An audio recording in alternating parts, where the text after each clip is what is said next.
I think this song can become a really popular one because it has a very very rustic feel to it.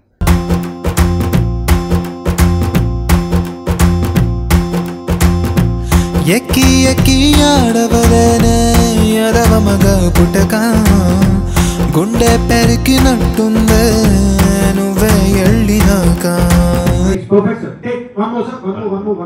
వెళ్ళిపోకే Shyamala A అల్లమాగే Shyamala. Situation ఏంటంటే ఇద్దరు heroines మధ్యలో నలుగుతూ ఆ conflict లోంచి ఆ సంఘర్షణలోంచి ఒక దాదా దగ్గరికి వస్తాను నేను హీరో. సో మమతా వాళ్ళందరూ అంటాడు, తాగిన తర్వాత పాట పాడరా అంటాడు.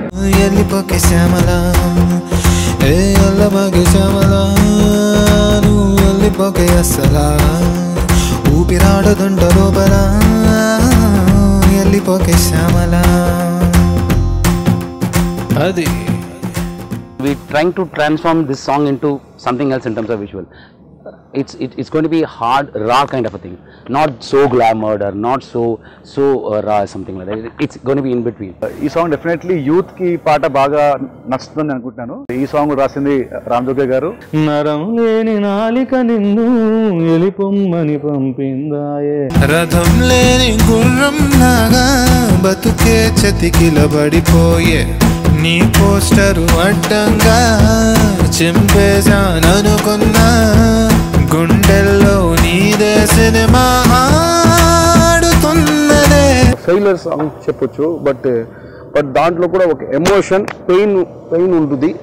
బట్ అట్ సేమ్ టైం ఒక ఫ్రస్ట్రేషన్ తో ఒక డాన్స్ ఉంటుంది కదా, సో ఆ టైప్ మూడ్ లో ఈ సాంగ్ వెళ్తుంది. ప్రాణాన్నే పట్టకారేసి పట్టేసి నీతో పట్టుకుపోమాగే. పాటలో ఒక ఆత్మ ఉంటుంది, బాధ నొప్పి ఇలాంటి విషయం అయినప్పుడు డెఫినెట్గా ఆ పాట రీచ్ ఎక్కువగా ఉంటుంది. ఎందుకంటే ప్రతి వాళ్ళు ఏదో ఒక సందర్భంలో వాళ్ళ జీవితాల్లో ఇలాంటి ఒక బాధని పెయిన్ అనుభవించి ఉంటారు.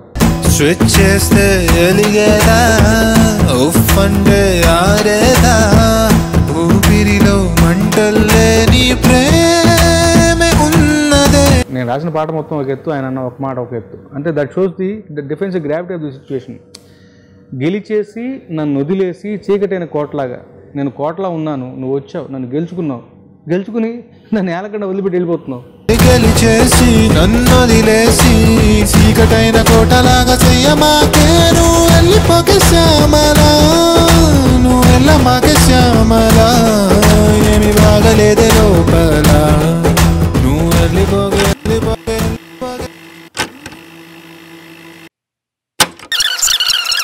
వెళ్ళిపోకే శ్యామలా అట్ట వెళ్ళమాకే Shyamala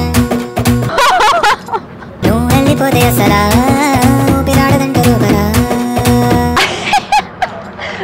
Wait. Let me go ask Vikram sir.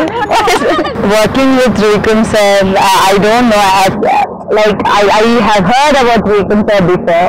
I have seen some of his movies because he's such a simple person and he's one of the most renowned and the best script writers in the Indian film industry itself. ఆ అంటే అక్షరం, ఆ అంటే ఆణిముత్యం. ఆణిముత్యం ఎవరో కాదు, మేము ముద్దుగా స్వామి అని పిలుచుకునే త్రివిక్రమ్ గారు. ప్రతిసారి ఆశ్చర్యపరుస్తూ ఉంటారు.